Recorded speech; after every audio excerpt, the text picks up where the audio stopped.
नमस्कार, welcome to YouTube channel. Actually NTA ने एक अपडेट केलेलं होतं. आय होप सगळ्यांना माहीत असेल. जस्ट एक रिमाइंडर म्हणून आपण हा व्हिडिओ बनवतोय, कारण का आता फक्त 2 दिवस राहिले. तर बघा, एकदा आपण हे रिवाइज करू की काय म्हटलंय बघा.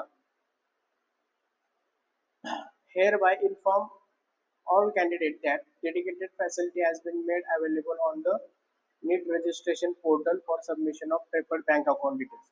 म्हणजे त्यांनी इन्फॉर्म केलेले आहे आपल्याला की तुम्हाला आता बँक अकाउंट डिटेल सबमिट करण्यासाठी. का? कारण तुमची फी रिफंड होणार आहे. आता काय आहे तर बघू.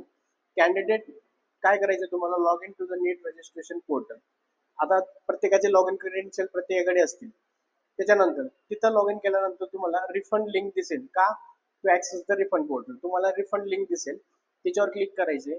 तिथं क्लिक केल्यानंतर submit the bank account details, bank account detail तिथे तुम्हाला सबमिट करायचे. आता ते पुढे बघू मग काय सांगितलं. Candidate may also upload cancel cheque. त्यांनी अजून एक फॅसिलिटी दिलेली की तुम्ही कॅन्सल चेक पण वापरू शकता.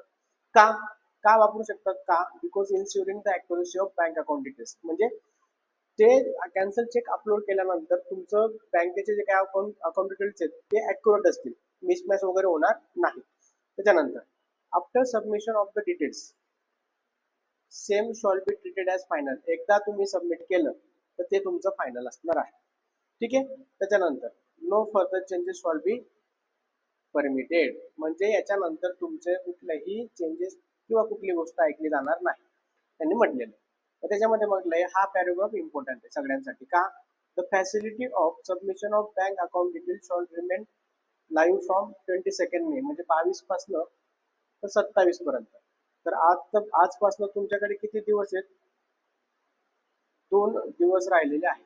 किती दिवस? 2. कारण का 27 तारखेला शेवटचा दिवस आहे. म्हणून सांगतो, आजची 25 तारीख आहे. लवकरात लवकर जाऊन काय करा, सबमिट करा. त्यांनी बघा खाली दिलेले काय म्हटलेले, या 4-5 गोष्टी आहेत त्या लागतील तुम्हाला. त्याच्यामधली पहिलीची आहे account holder name as per the bank account. Obviously प्रत्येकाकडे असेल. तुम्हाला त्या बँकेचा IFSC कोड माहिती असलं पाहिजे. तुमच्याकडे अकाउंट नंबर असणारच आहे आणि बँकेचं नाव तर असणार आहे. आता त्यांनी काय म्हटले, upload scan copy of cancel cheque. हे ऑप्शनल आहे, हे नाही दिलं तरी चालणार आहे. बट मी तर म्हणतो, जर असेल चेक तर देऊन टाका. ठीक आहे.